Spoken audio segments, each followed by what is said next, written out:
Hello everyone, this is John from Toy Bounty Hunters, and this is actually my first audio commentary on a video, so I figured why not start off with its henshin time. So I will try my best not to ramble on and on, but just bear with me here. This scene right here, even though it looks and sounds like I am reading off something, I'm actually not. I was just very self-conscious about being in front of the camera, and my delivery for those lines ended up suffering because of it, so I ended up sounding like a robot. Luckily, I got better at being in front of the camera in later installments. This right here is something, too, that I want to talk about real quick, and that is these FlixPress intros at the beginning here. These, after I had rendered everything and played back the video and watched it, I knew that I was never ever going to use these again. Number one, because they're something that anybody could get, but also because I felt that they looked very tacky, and also it was kind of jarring to look at. So I really didn't like the way it looked, and that's why I ended up just from part 2 on creating my own intros, even though they looked very crude. The audio for this part as well has a lot of popping in it, and that's really because we had lost the wind filter for the microphone prior to the voiceover recording a couple days before, and I didn't want to delay it any further, so I just said, screw it, let's just go ahead and do it, and I regretted it. And I made sure that when I ordered a new wind filter that I ordered more than one so that we would never find ourselves in that position ever again. Now, gathering this information for Shotaro Ishinomori, this was quite a lengthy process because it had taken me a couple months to gather all this information. I had to really dig for it, and I wanted to make sure that all the information that I was getting for Ishinomori was credible. And I really wanted to do Ishinomori justice in this first part of Henshin time.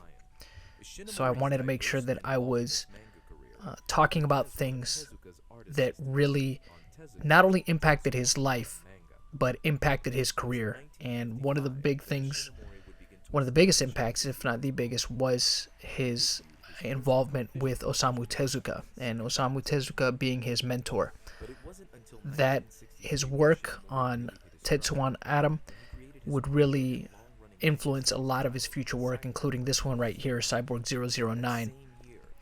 Cyborg 009 would be the well that Ishinomori would draw from on multiple occasions. You will see a lot of the tropes from future tokusatsu shows that he worked on in this. The kidnapping of people, forcibly being changed into cyborgs. These are all tropes that would be revisited by Ishinomori in his future works. So I thought it was very pertinent to mention all this. As you see with the Black Ghost design as well, the Black Ghost organization design, obviously something that would influence the Shocker costume designs in Kamen Rider.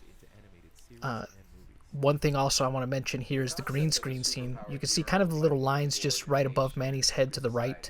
That is actually tape because we didn't have a green screen.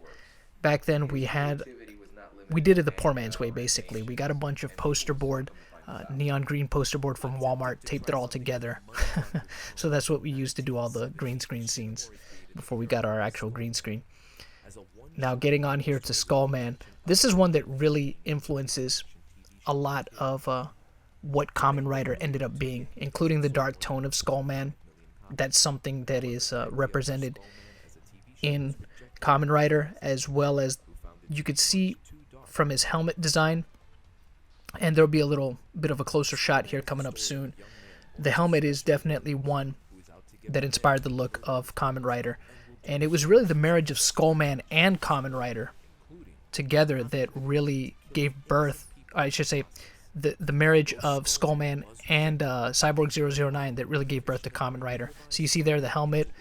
Now it's going to switch over. I really wanted to emphasize that it was the prototype basically for the Kamen Rider helmet.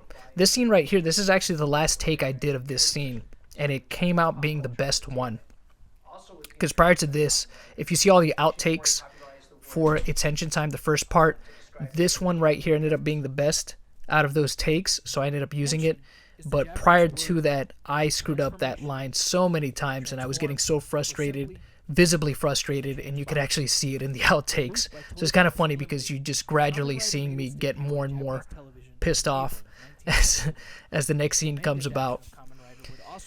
Now, getting back here to the old school tokusatsu, this is stuff that really, man, it had such a different feel to it, the old school tokusatsu. Before I get to the old school tokusatsu, let me mention this real quick. This right here is also something I made it a point to never do again in future parts, and that is use footage that had subtitles in it. I wanted to make sure that I never did that again, and I would use just raw footage, unsubbed tokusatsu shows in order to continue to do these Henshin Time videos. I just didn't like the way it came out looking when I used that. So I made it a point to try to either find raw files or to cut out the subtitles altogether. Now getting back to the old school days of tokusatsu here. These shows, they had a pretty dark tone to them. Kamen Rider, for one, if you watch a lot of the original Kamen Rider, and it's interesting as I'm talking about it being dark, Ishinomori talks about it as well. You really get a sense of what was going on in his head with Kamen Rider. He just really liked things having a dark tone to them. So I'm pretty sure he probably had a pretty dark sense of humor as well. But these shows, even though they're meant for kids, they definitely have a maturity about them that I would say is not lost in today's tokusatsu, but is definitely much different than how it is now. And here we get to Android KIKAIDER as well as Anazuman, also Ishinomori works, and you could see the influence of Tetsuan Atom in them, but you also see the influence of Cyborg 009 in Android KIKAIDER. This scene right here, funny story about this scene, this was one that we debated whether or not we were going to put in this, because it does seem a little bit out of place because it's the only real humor-driven scene. Well, there's a couple humor-driven scenes.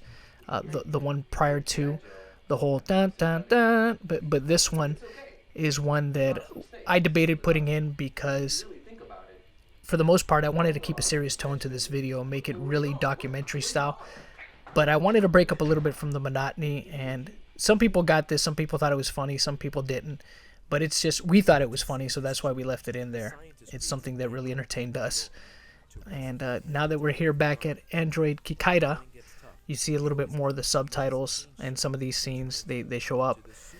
But the guy that played Jiro also played Anazuman, and that is Daisuke Ban, which I did not mention in this first part, even though I knew that. I just, due to time restraints, really, I didn't want to get into that. But Daisuke Ban has said on a couple different occasions that he says that he feels that the spirit of tokusatsu is lost in modern day toku shows, which obviously is his own opinion, but I just, watching this now, it made me remember that he said that, and it was something that I thought about mentioning in this part, but I decided not to put that in here. I've always tried to make these a little bit more fact-based than opinion-based, more than anything else. So that's why I didn't include that in this first part of its Henshin time. But I'm hoping that I did Ishinomori justice in this and did a good job of explaining why I put the things that I put into the final cut of this. And man, I look at it now and I see how far we've come since then. It's really strange watching this over again. Plugged by Hector David Jr. But anyways, guys, that's it, I guess, for this audio commentary. I hope you all enjoyed it, and I hope you will go ahead and check out some of our other videos on here on our channel. And yeah, give this one a like, thumbs up, share it, whatever. And that's something I usually never say, but yeah, you all have a great day, and as always, the hunt continues.